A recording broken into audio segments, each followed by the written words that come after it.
Hey guys, welcome back to the podcast, Just a Podcast. This is Morningstar. Anik. Hey. Welcome back. So, I guess today's episode. Oh, she's shaking the table. Today's episode, I know we usually talk about things that's going on, like current events, but I felt like this topic needed to have its own episode because we could dive into everything that we've experienced as Black people, and I'm sure by the time this episode will be tomorrow. Just everything that we've been up till 4 in the morning watching. Yeah, we were stuff up that's going until on. we were pretty much up until that. You know what the hell I'm trying to say, whatever.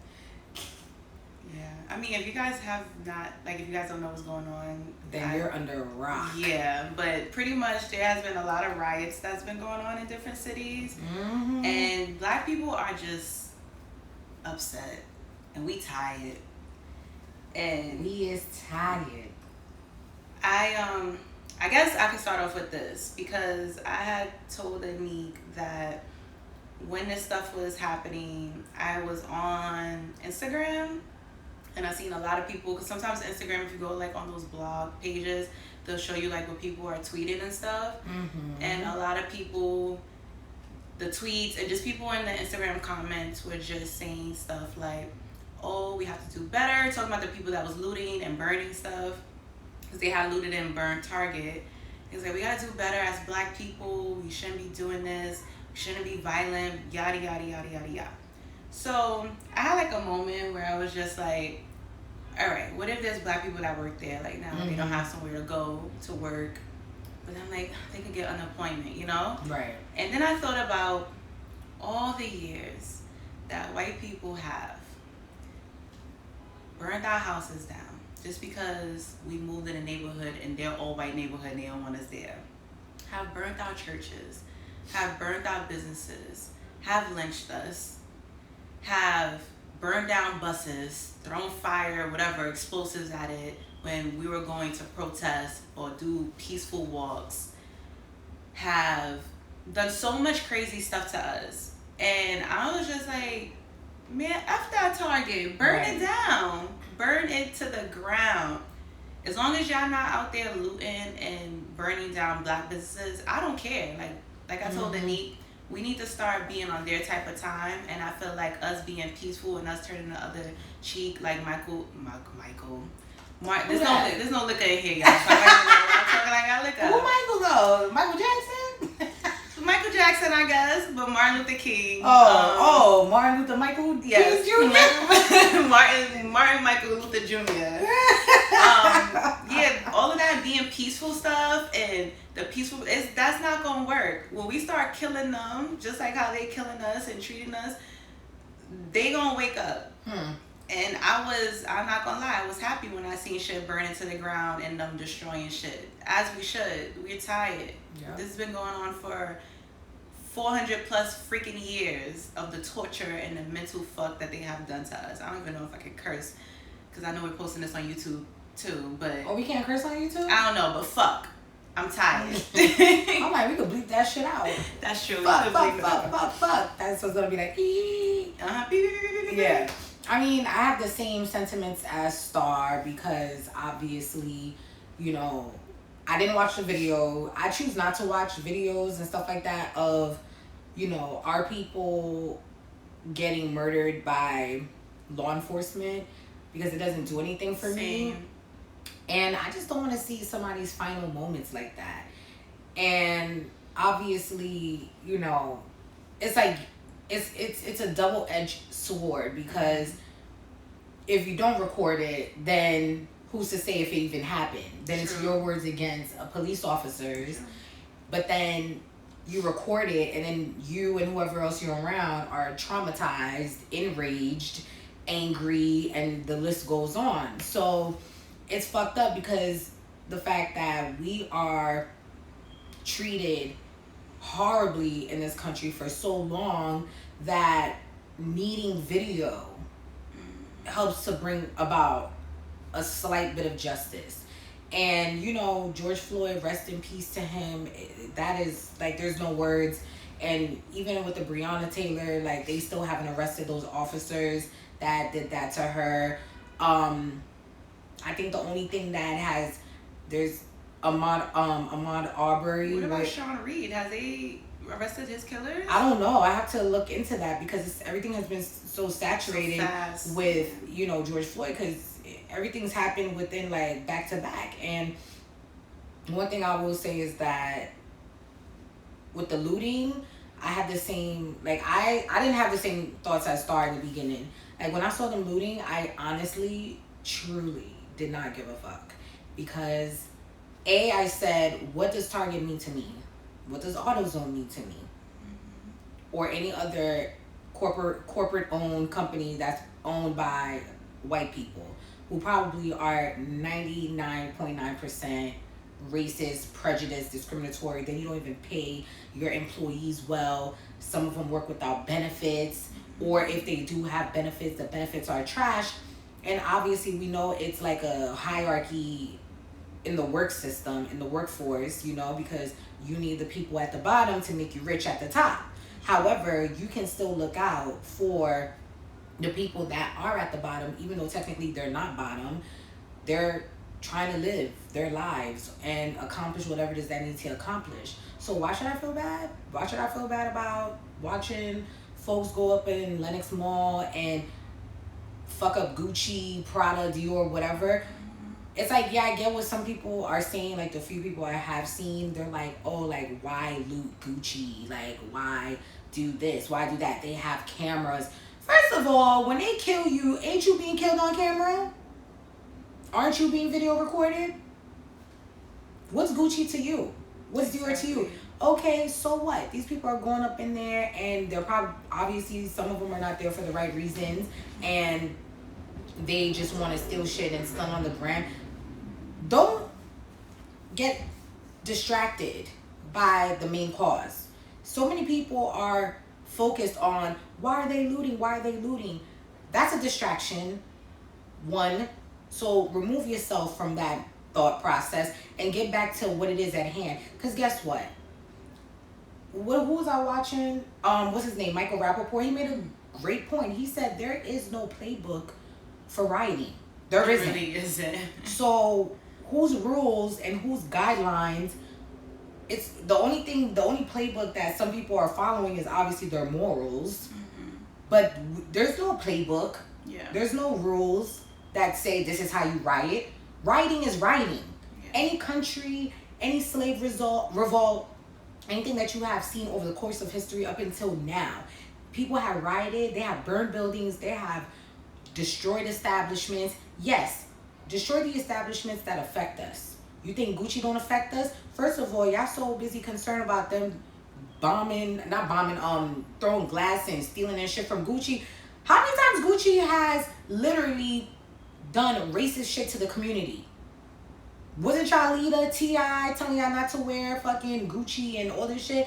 And then the other Fendi, all these other people, like, they are blatantly displayed their racist ideology or whatever it is, the stereotype they feel that black people are, and then take from our culture to benefit them. So yeah. Why are you so concerned? So what? Burn that fucking shit down. Oh well, they have money. The same money that y'all motherfuckers is going up in there to give to them is the money that they're gonna use to rebuild and put a new Gucci or Dior or whatever else, wherever it is. They'll be okay. We're too concerned about these white corporations and why are we doing this to them? Now, for the people that are, because there have been a few black-owned businesses, and I think there was an Indian business in Minneapolis that have been affected.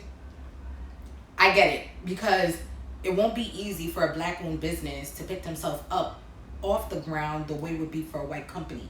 That I absolutely get, and I don't condone. Did they know that those were Indian or black-owned? Like, yes, one of the restaurants is an Indian restaurant. But I'm saying, did the people know when they was doing that? I have no idea.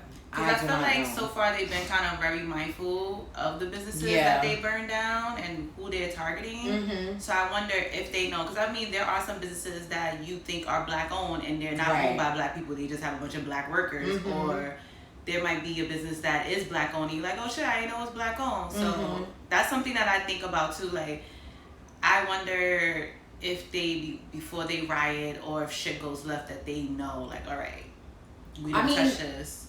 Also, what I saw is that I saw on Twitter like maybe an hour ago they were saying that there's a lot of people who are out of state protesters that are doing like deliberate fucked up shit. So that's another thing too. So you have people coming from other towns or other cities that are close by coming to protest too.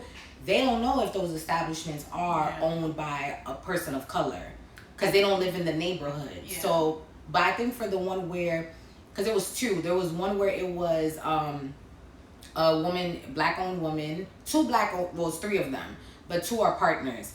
They looted and took everything, and the same for the other lady. They did the same thing too. Now for that, if you're in the neighborhood and you're in the area, like, you know that this is a black woman that owns this establishment. Yeah. So, you know, it's a fine line because as much as people may try to protect a lot of these businesses that are owned by people of color, it's hard because you cannot also stand there and be like, let me protect this business from rioters, and then you got the police swarming down, you know?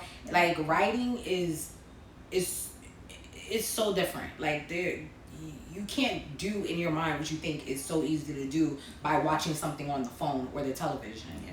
I just suggest that maybe moving forward, we should put some, like, black-owned businesses should put some type of sign to say that they're black-owned, so that, like you said, there are people from out of state that is protesting so that they know, like, not to touch this establishment, because we don't want to destroy our own community and our own people businesses. It was something that I wanted to say, I wanted to touch base on. I wanted to piggyback off of what you had said, but then you went to something else and then I forgot my thought. But it was something towards, the looting.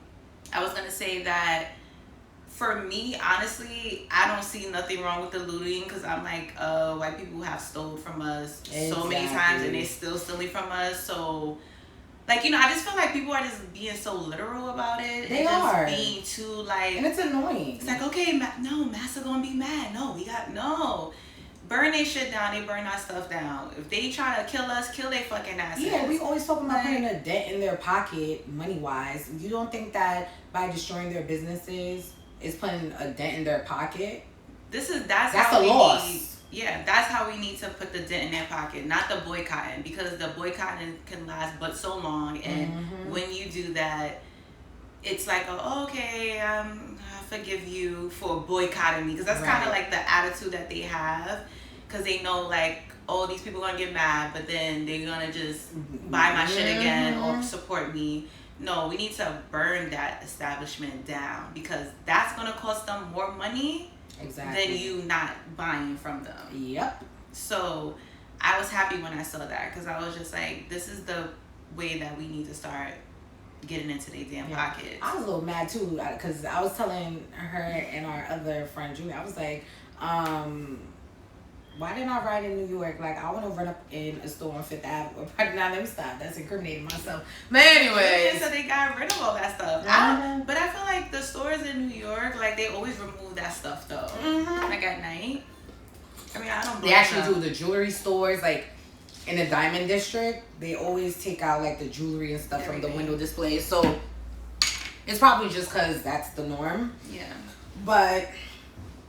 I mean, and then another thing was also, like, a lot of people were posting, you know, if you're calling, like, your white friend or co-worker, associate, whatever they are to you, an ally, and they're quiet as a mouse and not saying shit, you gotta check that behavior. Wait, before we even get into that, can we talk about the Target lady? Yes, talk about the Target lady in the wheelchair. The fake disabled lady.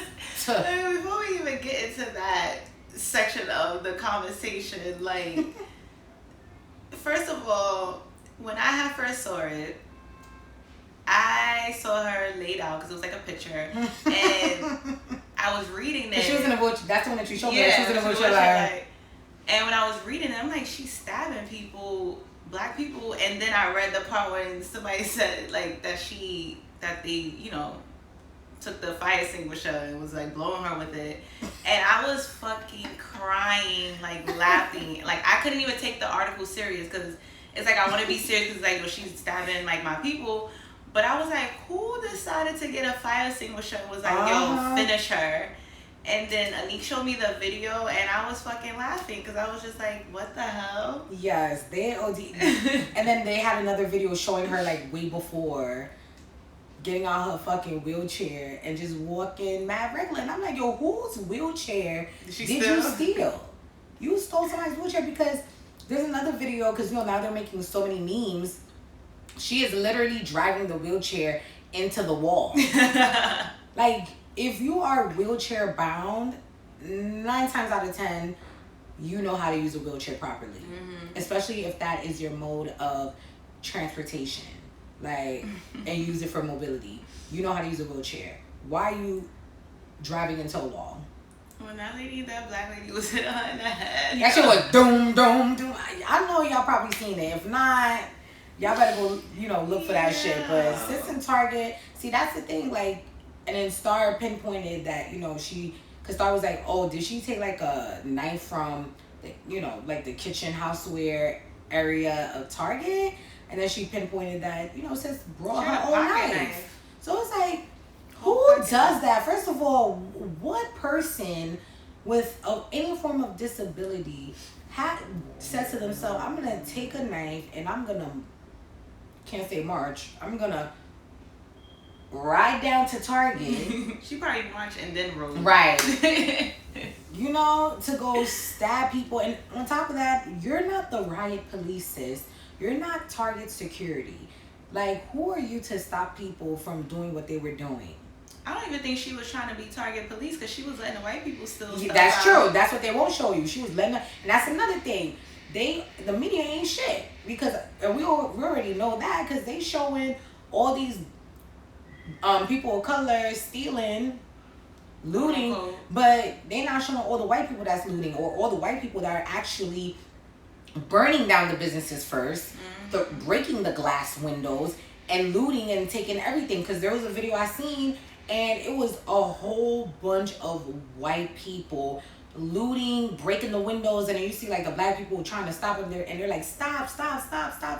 So it's like they focus on obviously who they want to focus on. So obviously social media's job is to spread the awareness that a lot of y'all is starting this shit, but you know that they're not gonna catch your ass on camera. Well, they are gonna catch you on camera, but the reporters exactly, because that's not the narrative that they want to play for their own kinfolk, I should say. Because that was another thing too, when Minneapolis they started rioting and the looting started happening, and the first thing actually I was like, I don't give a fuck, because how many times white people have rioted over fucking sports? Oh yeah, I said that to you last night. Somebody did a TikTok video.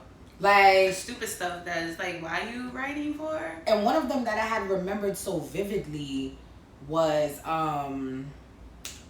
Boston. And when I tell you they went ham, you would have thought like they was going ham against the fucking government.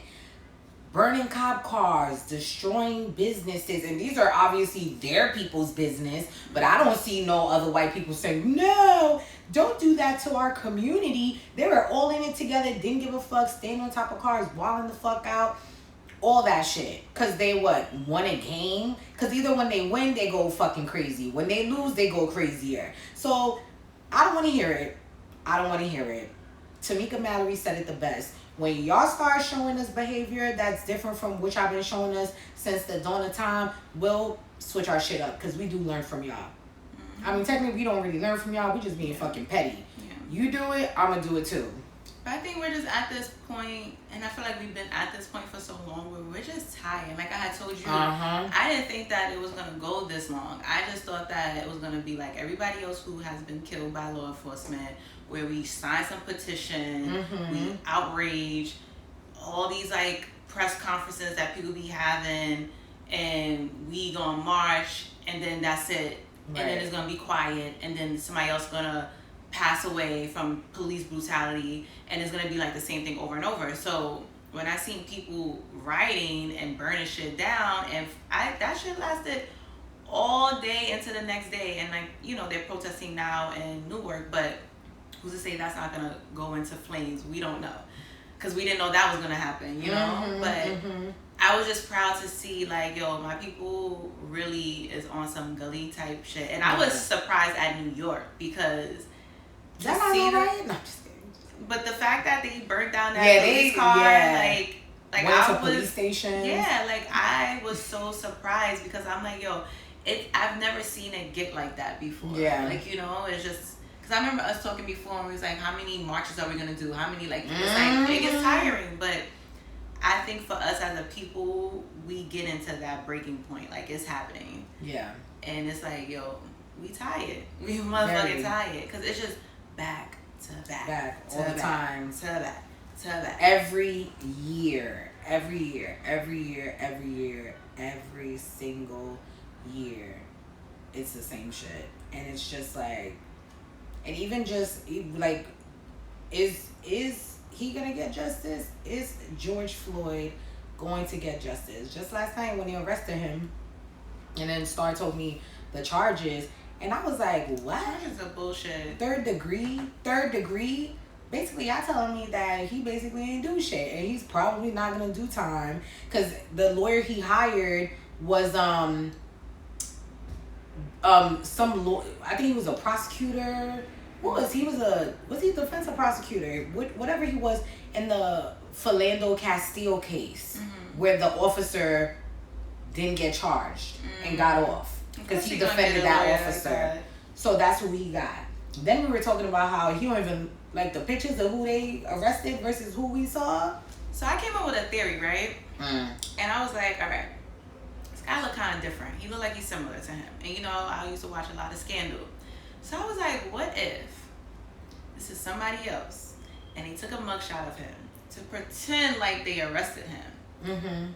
You know what I mean? Right, because nobody saw him physically get arrested. Exactly. Or maybe it's out there. I don't know. Who knows? And then this fake guy will, quote unquote, pretend to be him throughout the trial. And if he goes to prison, it's like, maybe they might use this fake guy to do his time or not do his time, because, you know, it's me watching too much Scandal. But it's possible. But it's possible, because I'm like, unless he got some Botox, there's no way your wrinkles are just gonna go away that fast. Yeah, bro. He looks different. It just looks weird. And I mean, just to see how they did the whole Sandra Bland thing, how she was already dead, and they took those mugshots and people were like dissecting it and stuff. I was just like, you can't tell me that y'all not out here putting fake people or doing shit like that. Like, I know what the government is capable of. Exactly.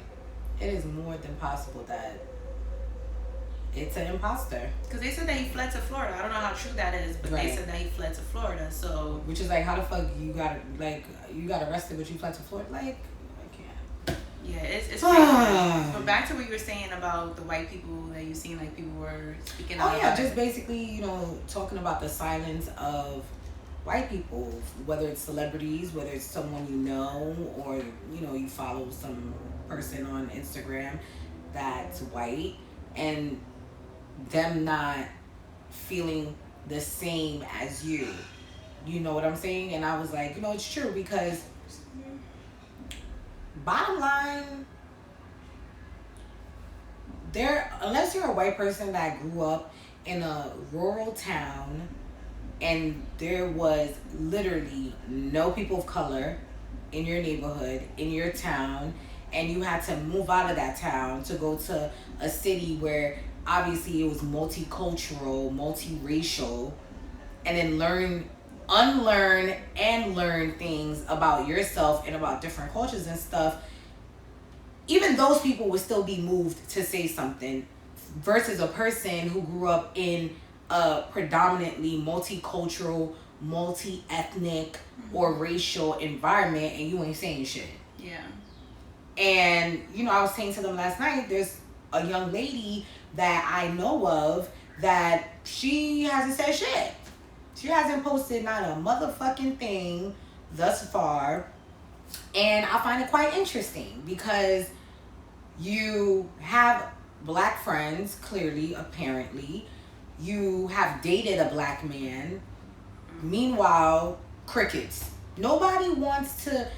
Not saying that people can't post other things, because yes, we are like this. The social media is overly saturated right now with the protests, the riots, and everything that's going on. So it's like to find a happy medium on social media right now, unless you're literally looking at animals, vacation, architecture, nature, babies. Like, you would have to seek those things out, because right now we are saturated with what's going on. You cannot miss it. It's all over the news. It's on the radio. I'm sure you have people texting you about it, bringing it up.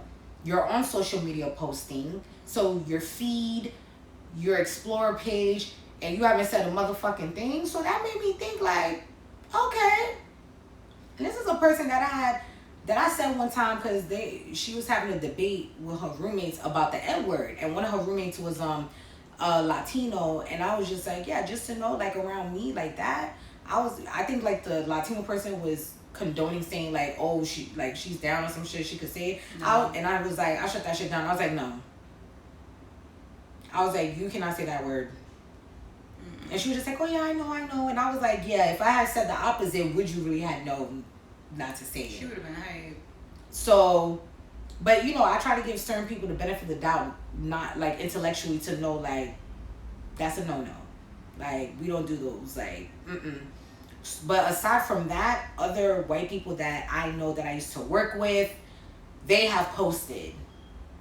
They have said like, their take on, I don't know what you go through. I really don't. I understand I have privilege, and I could just turn off the TV and be like, I don't have to deal with this. So I get it, but I am here in any capacity that you need me to be here, that I can help the community. I respect that. I feel like I need more than just words. Of course. I want to see more action. We do need action. And it's not to say... I feel like, not to cut you off, I feel like with a lot of white people, some of them give like that mediocre kind of like statement all the time when stuff like this happen. And it's like, I wanna see you in the trenches. I wanna see you actually doing the work to show like, I don't condone this.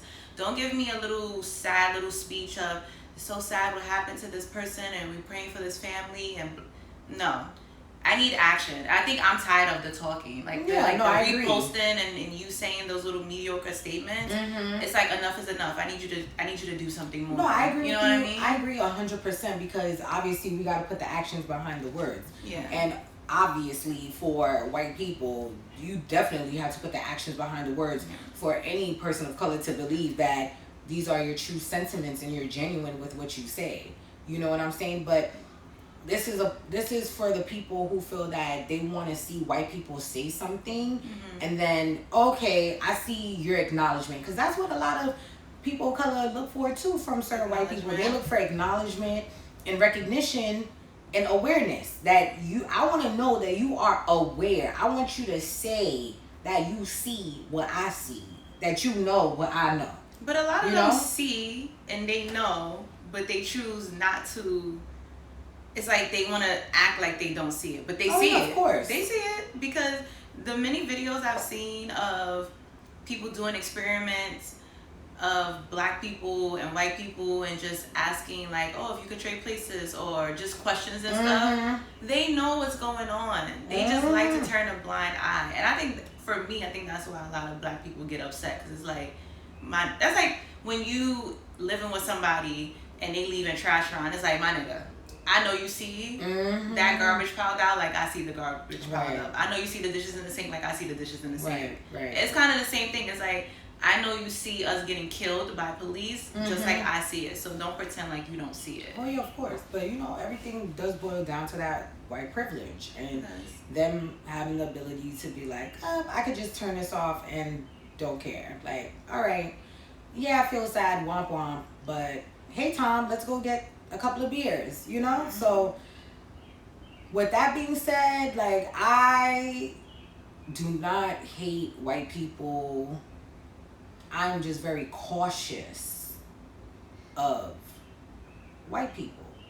And I don't trust them. I'm sorry. I don't hate them, but I just don't trust them. And it takes, like, I need to feel you. Like, there's things like I pay attention to, that I listen. Like, black people, we be knowing. We know how to dissect, how to interpret, etc., a white person.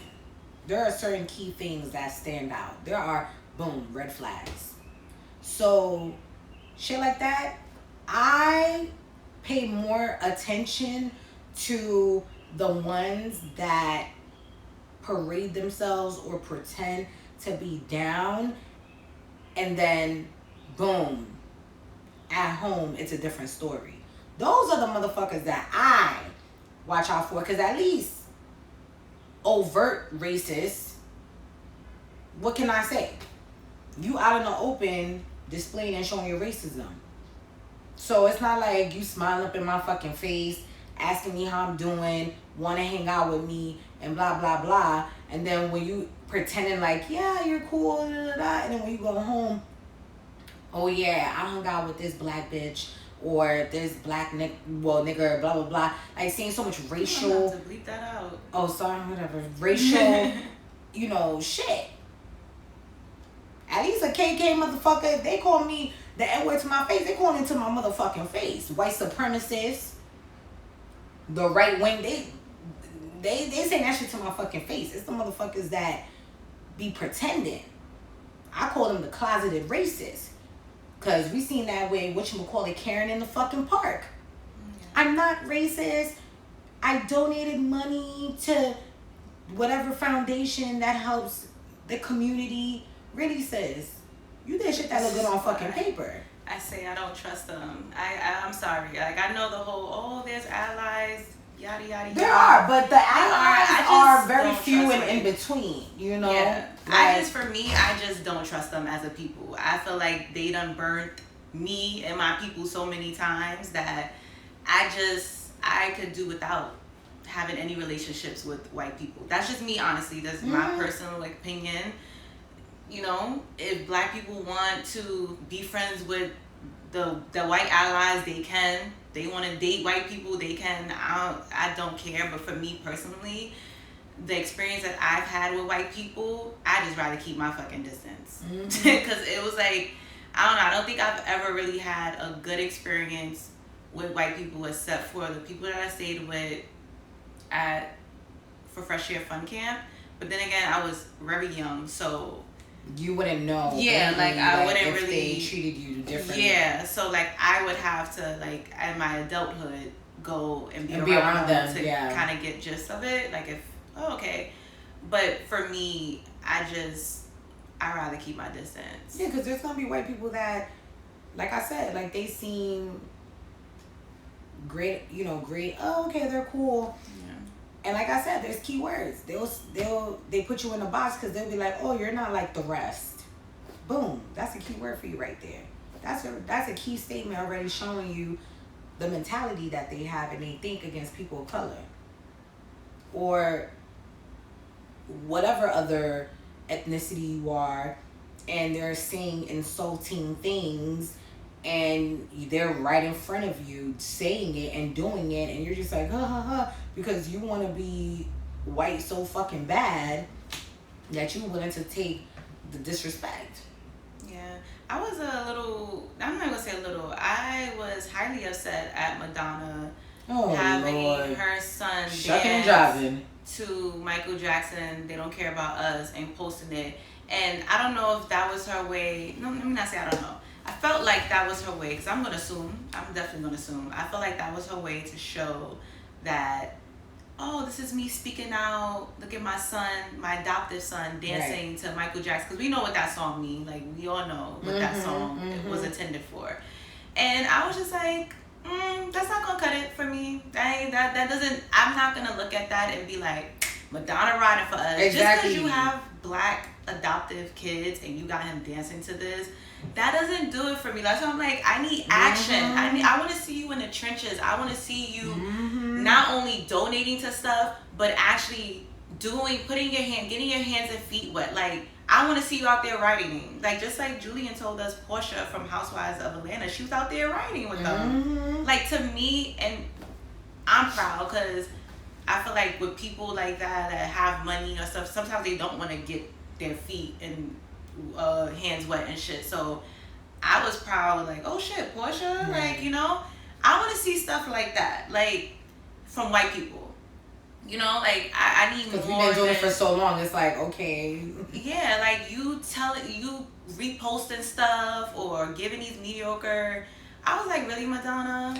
Really? I was just like, your son is African, and him dancing about his people, they don't care about us. Says you should be the one being recorded fucking shucking and driving and dancing. Exactly. Not him. They probably would have dragged her if she was dancing to that. They probably would have, but guess what? Madonna, this is the same woman that dates a lot of men of color. Mm-hmm. She dated Michael Jackson, dated Pac, dates a lot of Middle Eastern men. She dates a lot of men of color. So at the end, did she even put any statement out or done anything besides having her son dance? I have no idea because I have not even been paying attention to like what celebrities have like been saying anything or who have said, like, I haven't even been paying attention to none of that shit. Cause to me it's just like, whatever. You guys are just gonna, you know, it's true what Star said. They gonna repost and regurgitate shit. And that was just an epic fail. That was an epic fail. Yeah, I was like, I was looking at that shit. I didn't even finish watching that shit. I was just like, okay. I know. As soon as I read that caption and I saw who it was and what was going on in the video, I was like, yeah. Guy looking like a fucking clown. Did he scream like Michael? Yes, I'm like making the faces, and I was just like, oh my God. We know what this song means. We don't need you doing the whole Michael Jackson dance routine to the song to make a more of a statement. Like, the song is the statement. Yeah. But Madonna, she a fool. But you know what? That's the thing too. Like, a lot of white people have to hold their own people accountable. Because it's but so much that we can say all the time to white people about, you need to educate yourself, you need to do this, blah, blah, blah. Their own people need to hold them accountable. That's also showing action, in my opinion, because if you know some shit is fucked up, you call them the fuck out. But how can they hold their people accountable for stuff when they don't think that they do anything wrong? Well, for the ones that do know, like, yo, this shit's fucked up. Like, we do have a few. We have a very few that do call out their counterparts. Like, Michael Rappaport, he's one. Then the other one, Gary Owens, he's another one. They call these motherfuckers out and say, like, yo, they at you. They say their names. Like, they stir up the fucking pot. So it's like, if by me saying something to you, you just gonna dismiss that shit, maybe listening to your fellow white person, maybe that'll be more meaningful to you. And if that's what it takes for you to click, for that shit to, oh shit, I didn't realize, because God knows how long we've been fucking saying certain shit in how many different ways, but the minute somebody that is white says it to another white person, it's like, boom, it clicks. Why didn't it click when we've been saying that shit? Yeah. So if that's what it takes, because at the end of the day, there's so many ways messages could get across through different people, through different channels. I'm not even going to be pressed about that shit anymore. It's just a fact of, white folks, hold your fucking people accountable. Hold your family members accountable. Are you talking to my children with that damn look? Hold your people accountable. Yes. Like, we always talk about in this society about accountability, acknowledgement, blah, blah, blah, blah. Yeah. Just like us black people, we gotta hold our own family members accountable when they say something derogatory, discriminatory towards Asians, Latinos, Indians. Because the intra-discrimination is also a thing. Because that has sort of divided us. We all gotta hold each other accountable because we all are fighting the same fight for the most part. Yes, minus a few, maybe their fight is not the same and as severe as us, but the larger majority, yeah. Yeah. Especially when it comes to, like, to me, I really hate when I look at those videos of the Karens and the Toms, because I'm guessing that's what we're going to call it. Y'all getting slapped. I think I said this shit in a video before. Like, ain't no fucking dumbass bitch coming up to me and doing all of that, you're getting fucking slapped. You calling the cops anyway, might as well fucking clink clink. To me, the act of it is disgusting because you know where that leads for us. That's what I said. White people, they know what's going on. They're very aware. So by you falsely accusing a black man of threatening you, like, it just makes me think of, like, all the black men that was killed because a white woman lied and said that he raped her. Or, you know, just, I mean, God, for God's sakes, look at the whole Emmett Till situation. Like, you know, like a kid drowned, beaten, and drowned. Like, you know, dragged out of his family's home because a white woman lied and said that he whistled at her. So it's just like the history of what happens to black men when you falsely accuse, oh, I'm going to call the cops and I'm going to say you did this. You know what you're doing when you do that. Exactly. Like, that to me is disgusting. And like that, I saw a video with Amanda Seales. They are terrorists. They are terrorists because they know what they're doing. They know that the police ain't for us. Yep. They know that they're killing us in the street every day. So by you doing that, that is your way of being evil and getting back because you are mad that we are telling you about yourself. Exactly, but you can tell everybody about themselves all day, every day. Yeah, I was like, this girl, the Central Park lady, Karen, she's so busy about this black man, she about to kill her own damn dog. The dog is freaking choking, and the whole time I was watching it, I couldn't even pay attention to Karen because I was looking at the dog because I was just like, this dog cannot breathe, and why is she manhandling the dog like this? She really was choking it. That dog was like, I was like, yo, this shit is just. What she would have done if she would have killed that dog in that moment? She would have been crying. Twitter and social media would have went into an uproar about the dead dog. And forgot the reason, the point of the fucking video. Like, girl, you mad because he's telling you to put your dog on a leash? Like, that sense of entitlement irks my nerves so much. Like, put your dog, like, don't you get a fine when your dog ain't on a leash? Yeah. Isn't it posted up in parks and stuff? Like, you need to have your dog. The signs are there telling you, and you still doing whatever the fuck you want to do. Because the law does not affect them. Exactly. They're above the law. That, to me, that's how a lot of them think. It's just disgusting. Like, for me, I wish I would come across a white woman doing some shit like that, because I'm going to have to fight her. Call the cops? Oh, okay. We going to call the cops, all right. We both going in, sis. We both going in. It's just disgusting. It is disgusting. And it's like, how much can you possibly say about all of this all the time? Because we haven't gotten the opportunity to continue mourning and making sure that the other injustices that happened before George Floyd, Breonna Taylor, Ahmaud Arbery, and Sean Reed. Yeah. There was a young lady in Canada who was pushed off the balcony by Toronto police. It's like, why the fuck do we always have to... I wouldn't say we're distracted. Sorry, y'all. I thought there was something on my lip. Feels like there's like a fucking feather, some shit on my lip.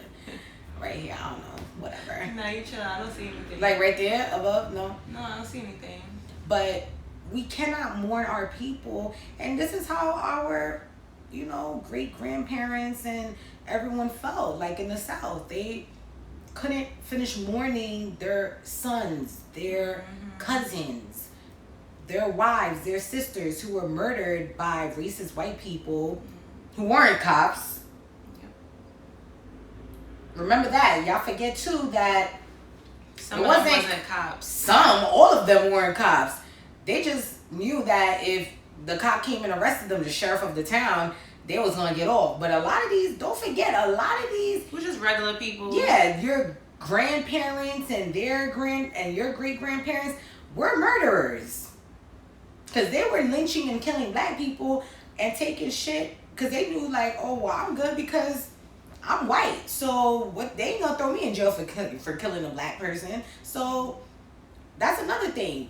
Yeah, we got law enforcement that's killing us in the streets. But back then, it wasn't law enforcement that was killing us. It was literally civilians killing black people, lynching them, murdering them.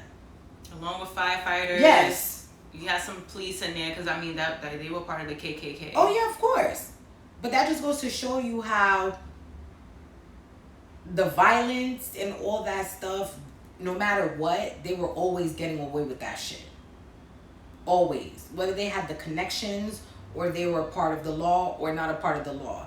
They got away with it. It was just like whatever. Because skin color is all that matters. No matter if they were wrong as fuck, which obviously all of them were wrong as fuck for what they did, but because of the superiority complex that they have, which still exists to this day, for you to sit there in any given moment to think it's okay that I'm gonna call the cops on somebody because they told me to put a leash on my fucking dog. Or I'm trying to park. Remember when I was telling you about Bun B and his wife?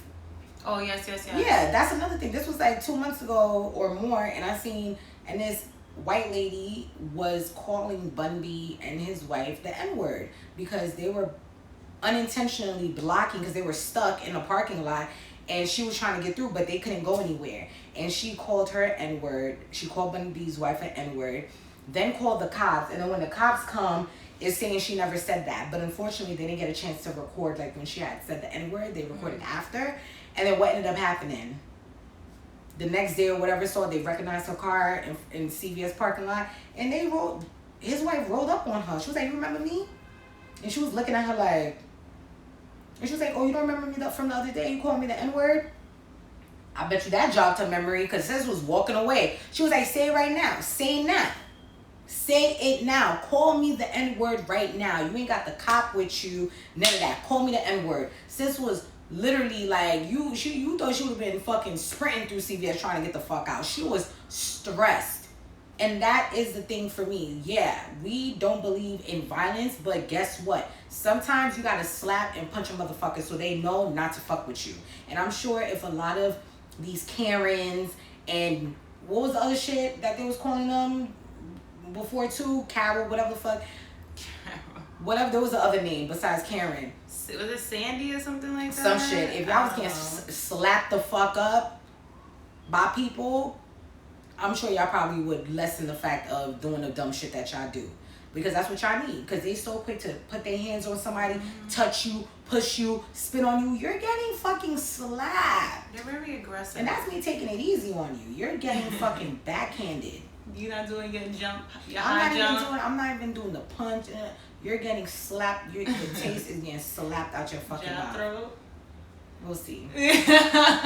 Hopefully not. Yeah, I can't.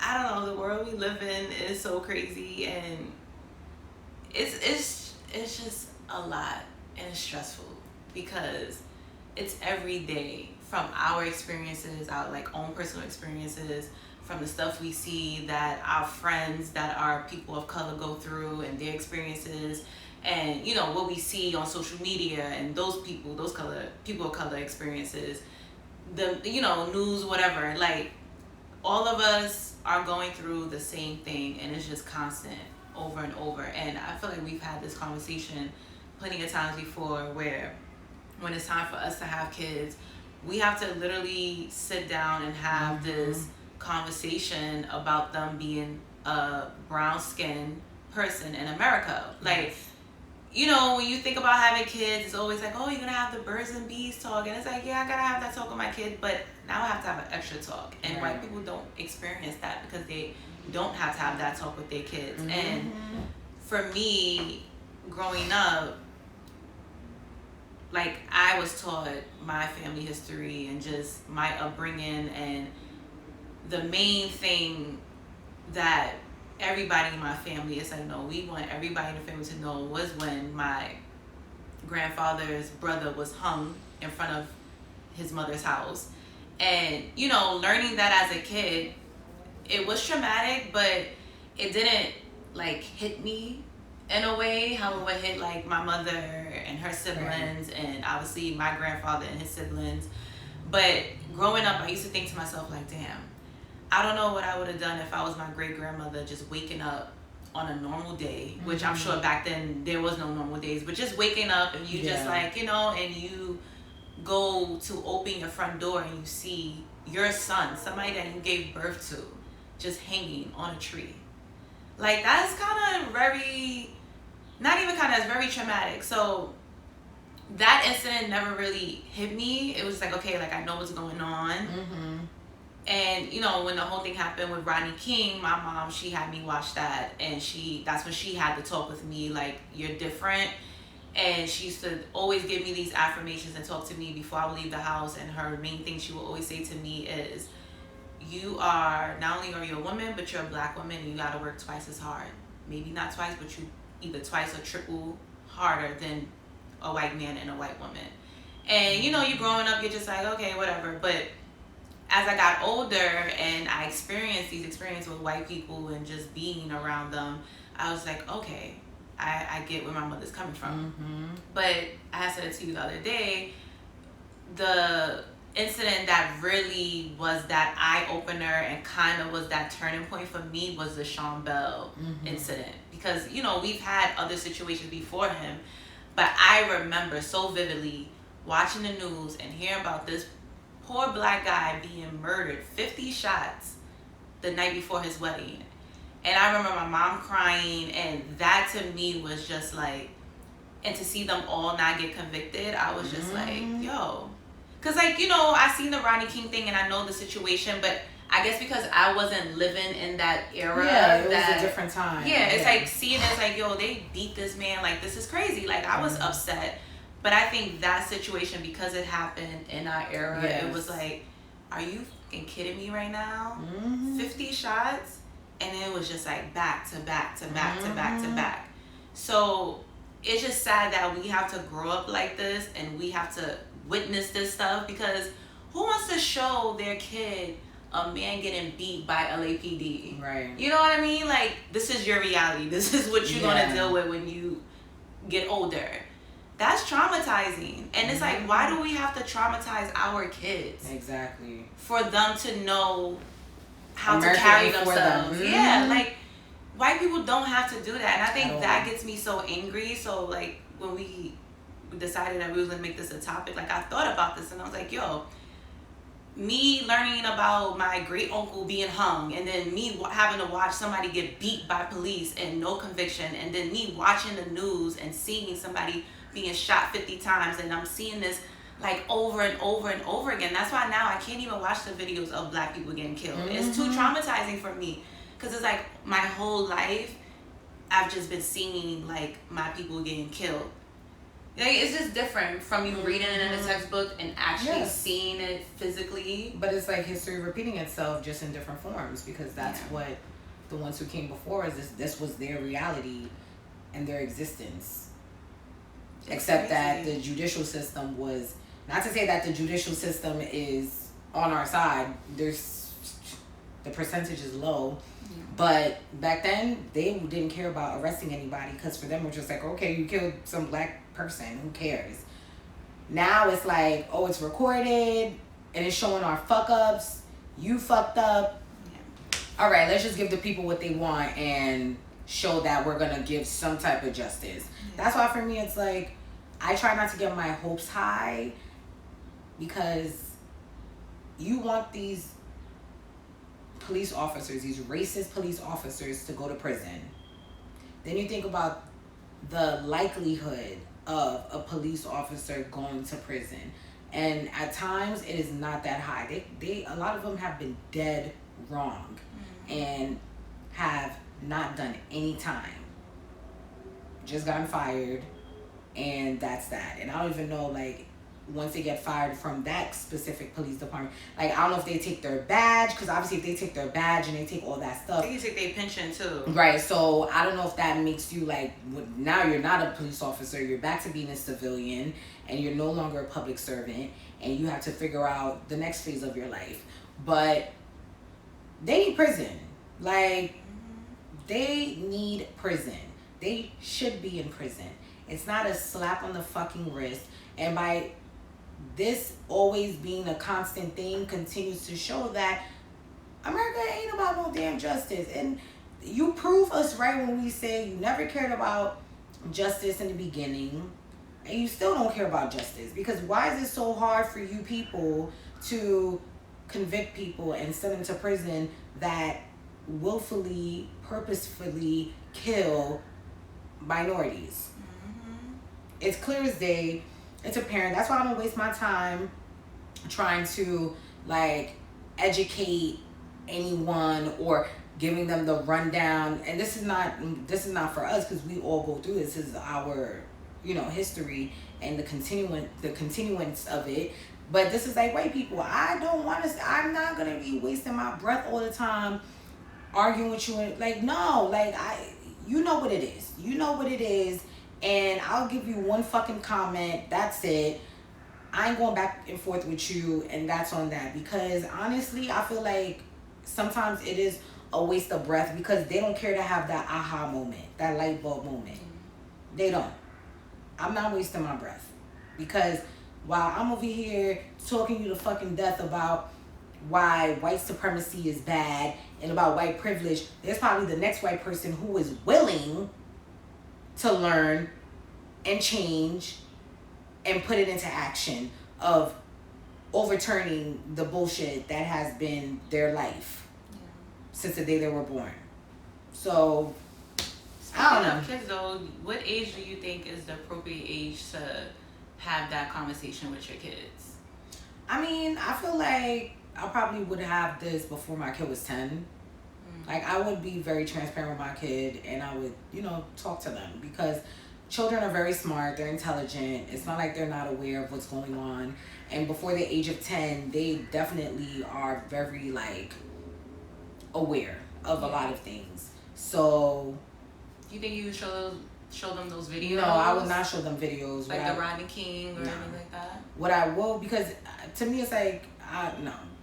I don't think that would be my parenting style, because if I'm not watching them or I didn't watch them, I don't want my kid watching them, but I will keep it real with them. And I was like, listen, there's ways that you can communicate with a child and make it very vividly clear so that in their mind as they're talking, they are imagining like, oh shit, a person getting a gun put to their head and shot and their brains being blown out. Like, I don't need to show you that. I would just be as vividly communicative as I possibly can be in explaining to them about white supremacy, racism, discrimination of all kinds from all people, because it's not only white people. Obviously, white people are at the majority at the top because they're in these institutions that created the divide. So, I don't know. For me, I won't show them the Rodney King beating, but I do know that if my kids are watching documentaries and stuff like that, it's gonna come up and they're gonna see it. So who am I to say, like, you can't watch this documentary because it's gonna have this in it, like, but I'm not gonna physically, like how my mom was like, look, I need you to see this, like, this is what's going on for her. I don't know, I guess for her in that moment, she felt like that was the right thing to do, to lead her into that conversation for me to vividly see. Because you could tell somebody about something, just like we read textbooks, we could see it. Like, we read it and it's like, yo, this is horrible, but it's like to actually see it, it has like a different kind of effect. But that's not something I would do to my kid, like, here, watch this Rodney King beating. But I would want them to watch like documentaries and stuff. But when they get older, I can't control what they see on social media, because as much as I would like to be hopeful that by the time we have kids and they get to a certain age that this stuff will stop, I'm not too hopeful on that. But I can't control what they may see on social media, and they may have that turning point like how we've had our turning points. True. I mean, because when we were growing up, like, I never, like, the Rodney King, I don't even remember what age I was when I had first seen that, because I was 2 years old when it happened. So obviously anything that I'm seeing about what Rodney King, like what he went through, I was older and I was like, okay, I'm knowledgeable and aware, like, this is what happened. And obviously, like, when, these young men were being gunned down by police officers, these things weren't recorded. It's just, they vividly explained it that you felt that you were there. Yeah. Because you still felt the pain. You still felt like, wow, like, not to say that, because Rodney King, at least he got out alive. These young men, Right, thank God. But these young men, they didn't get out alive. And they weren't even recorded. So it's like, hearing about Amadou Diallo, like, I visualized him standing in front of his building, pulling out his wallet, and cops just boom, boom, boom, boom, boom, boom, boom, boom, boom, boom, shooting at him. Abner Louima being in the bathroom, being held down, and them sticking a fucking plunger stick up his ass and literally sodomizing him and fucking up his whole insides. Like, these are things that you can see in your, like, you're like, oh shit, you know what I'm saying? So it's still traumatizing because you're reading and you're just like, what the fuck? Like, what kind of sick shit is this? Like, what? Like, who does stuff like that? And, you know, like you said, when you get older and then you watch documentaries or you are on social media and now things are being broadcasted and video recorded, then it's like, oh shit, it's still gonna resonate the same.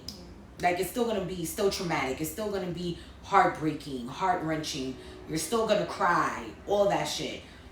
You know, it's just the different modes of how you see it, either visually or you read it, you know? So I can agree with you on that, because I mean, for me, the Emmett Till situation, obviously I knew about it because my mom told me about it in the textbooks and stuff. So hearing about it was like, this is crazy that they beat him and all this stuff. But when I actually saw his face, it was different than me reading it. Like, I felt like my heart dropped, and it got to a point that anytime I watch any documentary, I have to fast forward because I know they're always going to show his face. And that to me was traumatizing. So I do feel like with certain situations, like when you read it, it's like, oh my God, this is fucked up. But when you actually see it, it has a different effect on you. Because for me, with Emmett Till, I can't watch documentaries. I have to fast forward his part. Because they always show, because obviously his mom had the open casket, because she was like, I want y'all to see what these motherfuckers did to my kid. And honestly, if I was his mother, I think I would do the same thing. Like, look what these fucking assholes did to my kid. You know? But I think for me, that is one death that traumatized me. Like, me hearing it was like, this is crazy. Like, how could they do this to this poor kid? And then physically seeing the damage of it. Yeah. Because I don't know, how did you feel when you saw his, did you get to see his face? Yeah, I seen it. Like, for me, stuff like that is not really, it's not cringeworthy. Like, I mean, it's cringeworthy, but it doesn't, I don't know how to explain it for it to like how for it to like, I've seen his face, but I don't get to, like, I'm not like you where, like, I cannot not see it. Like, I have to skip forward or not look at it. Me, I'm looking at it because I'm analyzing it. I'm just like, this. Because he was a kid. I think that's why it was a little traumatizing. True, too. But then again, like, when we look at pictures, like, of history, like, when you see, like, all the lynching pictures, a lot of them are kids, too. I can't look at those either. Or the ones, or, for me, I feel like the ones that resonated with me a lot and the most were when I would see the young men and women or children who were lynched and they burned them. And they have them hanging from a tree and they're burnt to a fucking crisp. To me, that was just like, I can't look at that shit. Like, you literally on your Salem witch shit and burn somebody alive while they're also choking to death. Heard you. It's traumatizing. It's traumatizing. Yeah, and I feel like as a parent, I don't want to, it's traumatizing enough to have the awareness that you're living in a world that does not want you, that does not accept you. I don't want to add on to that at a young age because sometimes stuff like that can give your kid anxiety, can give your kid PTSD when you're like, here, I want you to watch all this stuff. Because obviously the shit that we see in the textbooks, it doesn't compare to when you get older and you read books and you get to college and you see some real hardcore shit. When you see these people standing in front of these slave owners and masters and they're like chopping off these men's penises and emasculating them, castrating them, because obviously they're looking at them as a threat on so many levels. These are shit that is not in the textbook. Pictures that they're not going to show you. A burnt, crisp body hanging from a tree. This is stuff that you see as you get older. For me, it's like there's certain things that I feel like would be decent and appropriate to show my child at a certain age, and stuff where it's like, I'm gonna let you know this. As you get older, when I'm not around, you may come across this. You may come across that. But know that you're already ready to an extent to see that, okay, my mom told me about this. My dad told me about this.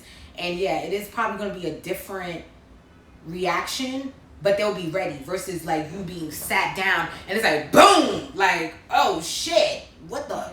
I wasn't ready for this, you know? So, yeah.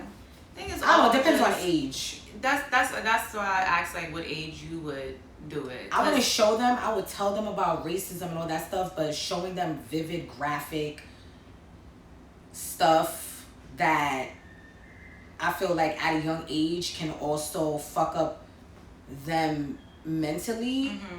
That's something that as they get older, that's another conversation. Because sometimes too, you also got to ask your kid, like, how do you feel if I show you this recording or this documentary where it's going to be explicit content and it's going to show this. Are you ready? I will say that my mom did that. Yeah. Like, before we would watch documentaries, she would warn me, like, look, this is going to be a little graphic, but this is what your grandmother was talking about. 'Cause my grandmother tells me stories all the time. So your grandmother talked about, like, this is what happened. So she did give me that warning. So I did appreciate that. And my mom, like I told you, she watched the fucking History Channel and all these documentaries, like, it's Love and Hip Hop. That's how she be watching it. So I appreciate her giving me that warning. And, you know, as I got older, there were certain things that she'd be like, all right, we could watch this. I got to a certain age, we could watch this. Like it wasn't like, that's why I'm like, let me go back and kind of reword that, because it wasn't like my mom just sat me down and was like, boom, like, you know, and just laid everything out at a one age, and then I was just like, it was like a progress. Like, she did have that talk with me of me being different, and as I got older, it was just like, okay, this and this. Right, because that's what's important, because it is, at certain ages, you introduce certain things to your kid, not like, you know. Yeah, so I was like, let me reword that, because I don't want people to think, like, by me saying that my mom was like, at 6, look at Rodney King, and like, it wasn't nothing like that. It was just, she felt that I was at that age that, okay, I think you're ready to know what's going on, that you're different. And I don't know, I guess she felt like that was the video to show, to kind of be like, look, because it was one of those topics we were talking about cops, and she was just pretty much trying to tell me, like, you need to be careful, because I was going to school by myself. My mom was a single parent, so it's not like I had people to take me to school. So she just was telling me, be careful with cops, be careful with strangers. Like, it was just one of those talks, and then we dived deeper into the whole cop situation, and then that's when, you know, the rest is history. But like I said, like, in the same as you said, it's a progress. You don't want to just throw all that information, because I mean, for us as adults, it's a lot to handle when every day you're just being thrown news that your brothers and sisters is being killed. It's a lot. It is. But I feel like we are obviously way more mentally developed versus like a child to withstand and handle the capacity of, as traumatizing and as crazy it is, because kids' brains are not the same as ours as adults. So for them, it's like that whole experience is going to be different, period. You know? Not to say that adults don't suffer from so many different like mental issues from all the shit that happens to us and the shit that we see, but children are a little bit more sensitive to stuff like that. So, you know, it's just also like trying to be mindful of the exposure to certain things willingly that you provide to your kid versus certain things that's out of your control, that if a kid at school is like, oh my gosh, look at this, and shows you, you know? Yeah. Because then that's like a different story too, like a whole different scenario. I think I think having that conversation with my kid about them being different, I think I'll probably start at like, I don't know, like 8 or 9-ish. Because I feel like some kids that I've been around that are around that age, they, how can I say this? Because I feel like when we think of little kids, we just think like, oh, they don't know no better, or they not paying attention, or they can't understand. I do feel like we are like that sometimes with kids. And I've been around like kids where it's like, how do you know all of this? And how are you so aware? Like, what the hell? Right. So I think I would have that conversation with my child around that age. Like, look, you are different. The color of your skin, like, you know, yada, yada, yada. And, you know, obviously I will watch like documentaries, but I think I will wait until they're more like in junior high and stuff like that to kind of watch those things with them. Yeah. Well, it's tricky. I mean, everybody has their different parenting skills. It just sucks that we have to discuss this because yes, for birds and bees, it's like, okay, near high school, you know, you feeling a little, this is the perfect time. But like, I feel like a subject like this is so sensitive and it's like, when is the right time to have this conversation? When is the right time to teach them this stuff and show them this stuff or whatever the case may be? Yeah. It's just, it's a lot. It is a lot, but I mean, right? We got to carry the load and we got to keep it pushing. Got to keep the kids aware and ourselves constantly aware too. I will say that for the people that's out there writing, be careful of these white people. Now, why I'm going to say that is because, you know, we got the Karens out there stabbing people. Target Karen, that's what I'm going to call her. Target Karen. And like Anik had mentioned earlier, you have the white people out there starting the fires and looting stuff first. Who knows if they doing that for the cause or if they just doing that for their own benefits. And I had showed Anik a picture earlier that somebody had posted on YouTube, on Twitter, of somebody undercover, a white person. So, you know, just be careful when you guys are out there protesting because not everybody is for the cause. Like, just worry about yourself and your people and just be careful. Yeah, it's hard to see who's genuine when all you guys are running or shouting or whatever the case may be. A lot of people, that's a moment that you can't really tell like whose heart is in it and whose heart isn't. So, like Star said, be careful. Obviously, we are with you, and we holding shit down. And there's so many like different funds that people can donate to. Also, if you feel like, you know, you're not in the mindset or the capacity to go protest or riot, you can donate money to, I think George Floyd had a GoFundMe. I think it's still accepting donations. The people that are on the streets, the protesters, there's a fund for them that you can donate to. And there's like different other funds. We'll put that all so people can see like where to go to donate. And, you know, and obviously how to protect yourself while you're protesting and you're rioting. There's been so many like people from other countries that have been, you know, telling protesters like, use these mechanisms to protect yourself from tear gas, from, which you know, whatever. I appreciate it so much. Yeah, because they understand what it is to be oppressed. So for them, it's like, of course I'm gonna help my brothers and sisters in America, because we oppressed too. But the shit America on, they're on a different type of time. I like when I came across stuff like that of them giving like solutions and things that can help you to riot. I was like, yo, we really coming together. Like, I don't know, I just feel like this riot just feels different. It is. Compared to I definitely protested and marched with the Ferguson when Mike Brown was killed. So to compare that to now, it definitely, like, there's a different vibe. There's a different energy. We're tired. We tired. We've been tired, but I guess it reached its cap. Yeah. Or who knows? God forbid some other shit happens, and you know. I think we just went from being Martin Luther King to Malcolm X. Now we on our eye for eye type shit. Exactly. I think we like, yeah, we good off that. Exactly. But no more turning the cheek. For those who were turning the cheek, I guess. But you know. You want to turn the cheek? No. But anyways. Oh, we done?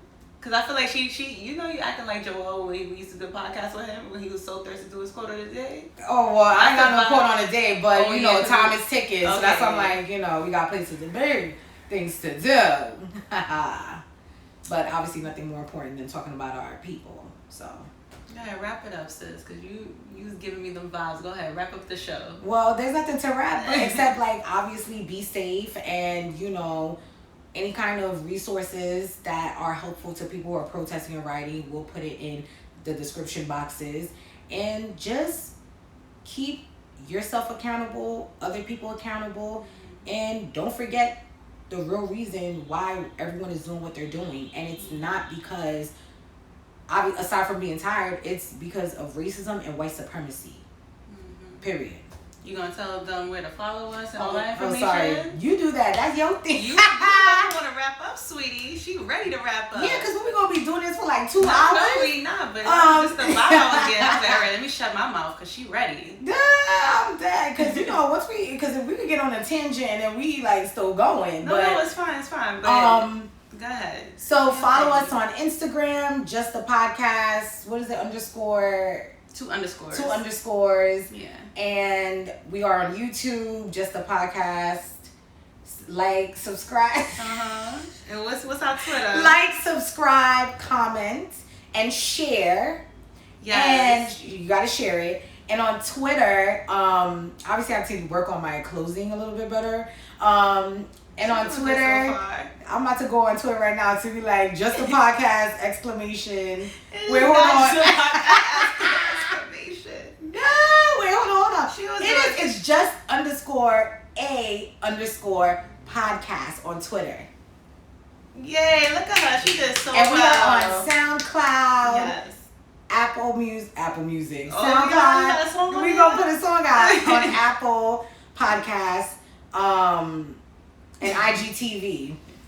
Well, that is our Instagram, IGTV. You know what the fuck I'm talking about. IGTV is a whole Bye, y'all.